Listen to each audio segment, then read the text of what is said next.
जनतेसाठी कुणाशी भेटणारा आपला चॅनल सत्यमुख।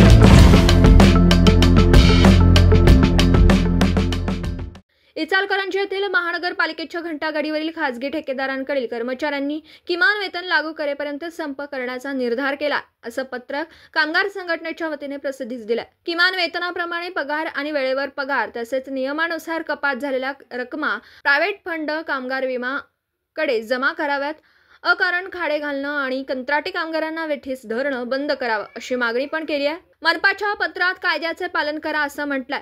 यावरही संघटनेचे अध्यक्ष प्राध्यापक कॉम्रेड पाटील यांनी आक्षेप घेतलाय। प्रसंगी तुरुंगात जाऊ पण माघार नाही अशी भूमिका त्यांनी मांडली आहे। सोमवारपासून घंटागाडीवरील कर्मचारी संपावर जात असल्याने महापालिकेचा 3रा वर्धापन दिन साजरा करणाऱ्या मनपा प्रशासनासमोर आव्हान उभारलं। सत्यमुख प्रतिनिधी रामभाऊ ढिंकणे, इचलकरंजी। सत्यमुख प्रतिनिधी रामभाऊ ढिंकणे, इचलकरंजी। जनतेसाठी कुणाशीही भेटणारा आपला सत्यमुख। लाईक करा, शेअर करा आणि बेल आयकॉन ऑन करा। मित्रांनो, विसरू नका।